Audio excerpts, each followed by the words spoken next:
اللهم صل على محمد وعلى آل محمد كما صليت على إبراهيم وعلى آل إبراهيم إنك حميد مجيد. اللهم بارك على محمد وعلى آل محمد كما باركت على إبراهيم وعلى آل إبراهيم إنك حميد مجيد. السلام علیکم ورحمۃ اللہ وبرکاتہ. دوستو کیسے ہیں آپ سب؟ امید کرتی ہوں آپ بالکل ٹھیک ٹھاک ہوں گے. دوستو آج پھر ایک نئی ویڈیو کے ساتھ آپ کی خدمت میں حاضر ہوں.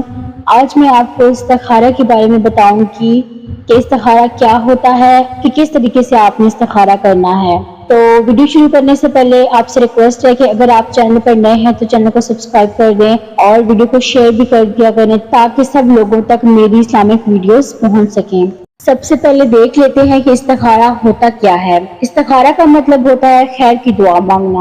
آپ لوگوں میں سے بہت سے لوگ یہ سمجھتے ہیں کہ شاید استخارہ غیب کا علم جاننے کا نام ہے. ہم رات کو پڑھ کر کچھ سو جائیں گے اور خواب میں پتہ چل جائے گا کہ فلاں کام ہمارے لیے ٹھیک ہے یا نہیں ہے. یا اگر کوئی رشتہ آیا ہے تو تب بھی لوگ استخارہ کرتے ہیں کہ ان کو کوئی اشارہ ملے گا خواب کے ذریعے، لیکن ایسا کچھ نہیں ہوتا. یہ صرف اور صرف ایک دعا ہے جو خیر و عافیت کے لیے کوئی بھی اہم کام کرنے سے پہلے مانگی جاتی ہے کہ یا اللہ اگر یہ کام میرے لیے بہتر ہے اور اس میں میرے لیے بہتری ہے، میرے لیے اچھا ثابت ہوگا تو اس کو آسان کر کے مکمل کر دے، اور اگر یہ میرے لیے ٹھیک نہیں، اس میں میری بہتری نہیں تو اس کو دور کر دے اور مجھے اس پر راضی کر دے. یہ دعا آپ نے خود کرنی ہوتی ہے، کسی اور سے نہیں کروائی جاتی. بہت سارے لوگ کہتے ہیں کہ مولوی سے ہم لوگوں نے استخارہ کروایا اور ٹھیک نہیں آیا یا ٹھیک آیا ہے. اگر دوسرا بندہ آپ کے لیے استخارہ کرتا ہے تو وہ کیا دعا مانگے گا؟ حالانکہ دعا تو یہ ہے کہ جو میرے لیے بہتر ہے وہ کر دے. اس لیے استخارہ ہمیشہ خود کرنا چاہیے، کسی اور سے کبھی بھی نہیں کروانا چاہیے.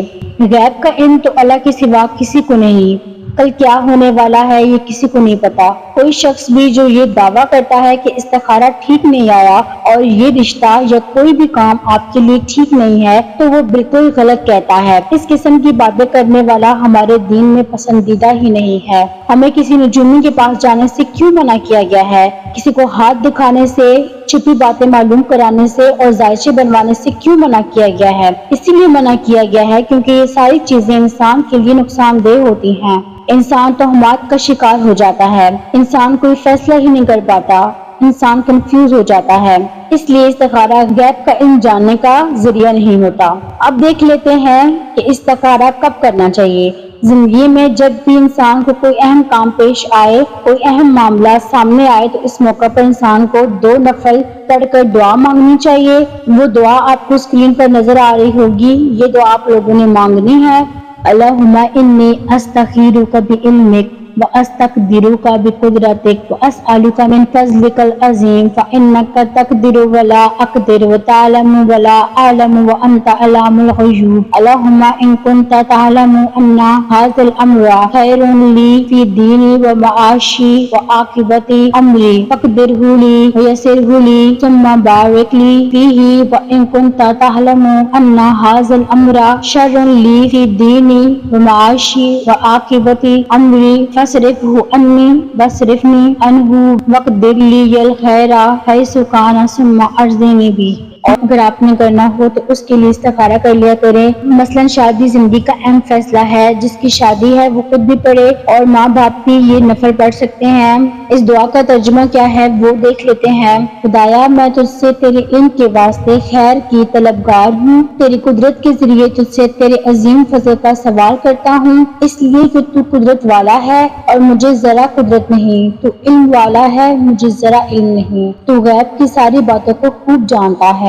خدایا اگر تیرے علم میں یہ کام میرے لیے بہتر ہے، میرے دین اور دنیا کے لحاظ سے اور انجام کے لحاظ سے، تو میرے لیے اسے مقدر کر دے. یعنی جب کسی بھی کام کے لیے ہم استخارہ کریں تو اس کو ذہن میں رکھ کر کریں کہ اگر یہ چیز میرے لیے دنیا اور آخرت دونوں میں اچھی ہے تو اس کو میرے لیے مقدر میں کر دے، یعنی میری قسمت میں لکھ دے. اس کو آسان کر دے میرے لیے، اس کو مبارک بنا دے. اور اگر تیرے علم میں یہ کام میرے لیے برا ہے میرے دین اور دنیا کے لحاظ سے اور انجام کے لحاظ سے، تو اس کام کو مجھ سے دور رکھ اور مجھے اس سے بچا کے رکھ اور میرے لیے خیر اور بھلائی مقدر کر دے.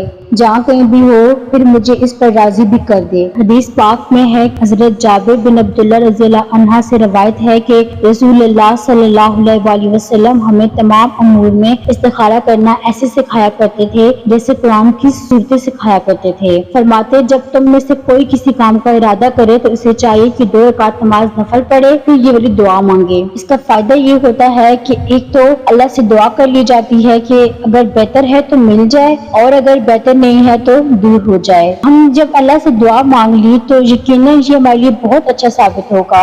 اگر نہیں ہوتا تو بھی تسلی رہتی ہے دل کو، اس میں ضرور ہمارے لیے کوئی بہتری نہیں ہوگی، تبھی وہ کام نہیں ہوا اور تبھی کوئی سبب نہیں بنا۔ اس طرح انسان جو بھی فیصلہ کرتا ہے اس پر نادم نہیں ہوتا، پشمان نہیں ہوتا، بعد میں پچھتاتا نہیں، تو اس کو ندامت نہیں ہوتی کہ میں نے تو اللہ سے دعا کی تھی، اگر پھر بھی ٹھیک نہیں ہوا تو اس میں بھی ضرور میرے لیے کوئی بہتری ہوگی۔ کیونکہ قرآن پاک میں بھی یہ ہے کہ ہو سکتا ہے ایک چیز جو تمہیں بہت پسند ہو اور وہی تمہارے لیے اچھی نہ ہو، یہ بھی ہو سکتا ہے کہ ایک چیز تمہیں بالکل اچھی نہ لگتی ہو، تمہارے دل کو نہ بھاتی ہو اور اس میں تمہارے لیے بہت بڑی بھلائی لکھی ہو۔ اس لیے آپ صلی اللہ علیہ وسلم نے فرمایا کہ استخارہ کرنے والا کبھی نامراد نہیں ہوتا، کبھی پشمان نہیں ہوتا، کبھی اس کو افسوس نہیں ہوتا۔ آپ صلی اللہ علیہ وسلم نے فرمایا کہ خدا سے استخارہ کرنا اولاد آدم کے لیے سعادت کا باعث ہے۔ تقدیر پر راضی ہو جانا بھی اولاد آدم کے لیے سعادت یعنی خوش قسمتی کی بات ہے، اور انسان کی بدبختی یہ ہے کہ اللہ سے استخارہ نہ کرے اور خدا کی رضا پر یعنی تقدیر پر خوش نہ ہو، یہ بدبختی کی بات ہے۔ تو یہ تھی آج کی ویڈیو۔ امید کرتی ہوں کہ آپ کو استخارے کے متعلق بہت سی اہم معلومات مل گئی ہوں گی۔ اگر پھر بھی کوئی چیز سمجھ نہ آئے تو کمنٹس میں بتائیے گا، میں آپ کو وہاں پر آنسر دوں گی۔ اگلی ویڈیو میں نیو اسلامک ویڈیو کے ساتھ آپ کی خدمت میں حاضر ہوں گی۔ تب تک کے لیے اللہ حافظ۔